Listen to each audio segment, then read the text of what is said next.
Yamal, il a fait quoi encore? Eh, eh, non, Yamal, faut pas faire ça. Eh, c'est qui lui? C'est pas Joffre. Mais Yamal, si tu fais ça, on va recruter comment? Comment on va recruter un défenseur? Les défenseurs, ils voient ça sur Internet. Les défenseurs ne voudront pas venir. Ils veulent pas finir dans des vidéos comme ça. Arrête de faire ça, Yamal. Fais pas ça à l'entraînement. Fais ça aux autres. Fais ça aux adversaires. Fais pas ça à l'entraînement. C'est pas bon. Mais celui qui filme, il arrête de mettre ça sur Internet. Comment on va recruter?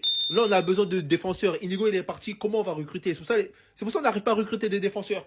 C'est pour ça même, mais ça se trouve, Inigo, il est parti. Il a dit non, le petit, à l'entraînement, il me fatigue. On va recruter comment? Yamal, arrête.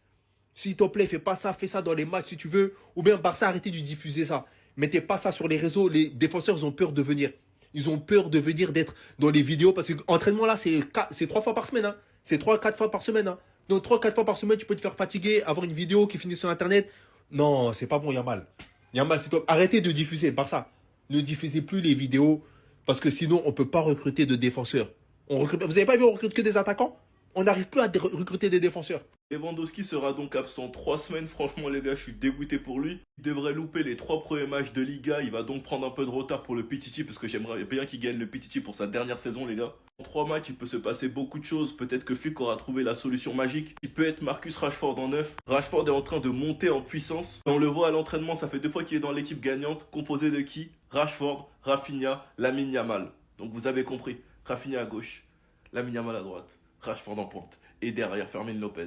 Sachant que Daniel Olmo ne s'est lui aussi pas entraîné aujourd'hui, Fermin Lopez pourrait peut-être lui aussi en profiter. Mais j'espère que Daniel Olmo nous fera pas le même coup que la saison dernière, on le veut plus souvent présent. En tout cas, je me demande ce que Flick finira par faire avec les petits de la Masia. Demain, il y aura donc la présentation de nos 3 nouvelles recrues, Rashford, Garcia, Rooney Bardi. Pas si dégueulasse que ça notre mercato avec les finances qu'on a. En tout cas, les gars, la Liga, c'est bientôt. J'ai qu'une hâte, c'est que les compétitions officielles commencent parce que j'en ai marre de parler, de donner mes avis sur des compétitions non officielles et ne pas pouvoir m'exprimer librement. J'ai hâte de voir ce que Rooney Bardi vaut, j'ai hâte de voir ce que Garcia vaut ou bien même ce que Rashford vaut. Et je suis sûr d'une chose, les gars, c'est que cette Liga, on la gagnera. C'est le back-to-back. Sinon, vous, les gars, vous en pensez quoi? Rendez-vous sur sa patience en nu.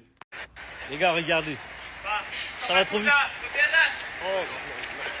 Et après, il est bête. Regardez le défenseur, il va revenir. Oui. Les gars, vous savez c'est quoi le problème de l'homme, le garçon? C'est qu'on est trop fier, on a trop d'ego. Normalement, tu te manges un petit pont virgule comme ça, laisse, ça y est, il est parti, il est passé. L'erreur que le défenseur il a fait, c'est qu'il revient encore. Mais quand tu reviens, on sait que t'es énervé. Il a mal, il sait que t'es énervé parce qu'il t'a graille. Il faut pas revenir. L'erreur, c'est faut accepter la défaite, les gars, des fois. Parce que là, tu reviens, tu te fais humilier une deuxième fois. Déjà, la virgule, elle est incroyable. La vitesse à laquelle Lamine Yamal, il fait sa virgule, c'est une dinguerie. Et étant fan de Ronaldinho, je peux que apprécier. Et le problème, c'est que quand t'es énervé, tu peux pas défendre correctement. Il s'est jeté, regardez, il finit sur les fesses. Yamal, c'est un méchant. Et à l'entraînement, parce que vous savez très bien, en match, ils font des gestes, tout ça, mais à l'entraînement, c'est multiplié. C'est pour ça que souvent, il y a des interviews et les joueurs, ils disent Ronaldinho ou Messi ou un tel, à l'entraînement, c'est une dinguerie.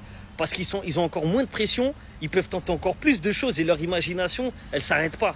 Ça veut dire à l'entraînement, en fait, je vous jure, hein, des fois, il faudrait aller aux entraînements juste pour regarder ce genre de joueurs. Au-delà des matchs, ils doivent tellement régaler, c'est trop. Mais en tout cas, le défenseur Miskin, petit pont, virgule, plus après, il tombe sur les fesses.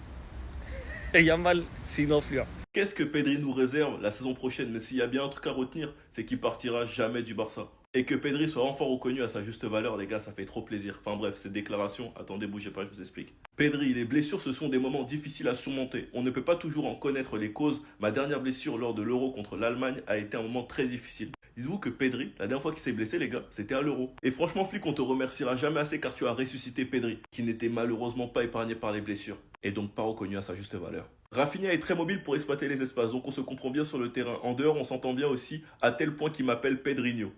Collectivement, nous avons été très bons la saison dernière, mais la défaite contre l'Inter est toujours présente dans nos esprits. Nous avons progressé par rapport à la saison précédente et nous voulons progresser encore cette saison. C'est vrai que je n'ai pas le physique de certains joueurs plus forts, mais j'essaye de compenser cela par d'autres moyens. J'essaye de réfléchir plus vite que les autres et d'avoir un avantage mental. Il explique aussi qu'il rêverait de gagner le Ballon d'Or et que dans 10 ans, il aimerait avoir la Coupe du Monde et le Ballon d'Or. Avez-vous pensé à quitter Barcelone après le départ de Messi et la baisse du niveau du club? Jamais, car jouer ici est mon rêve depuis que je suis petit. Donc si ce joueur est resté même quand c'était la galère, croyez-moi qu'avec les années dorées qui nous attendent et cette génération miracle, il restera jusqu'à la fin de sa carrière. Une saison où il a enfin pu être récompensé avec je ne sais combien de trophées d'homme du match, une demi-finale de Ligue des Champions, 3 titres avec son club. Et franchement, j'en doute pas une seule seconde, la saison prochaine, Pedri va nous régaler. Donc vous les gars, vous en pensez quoi? Ramenez-nous sur ta patience en nuit.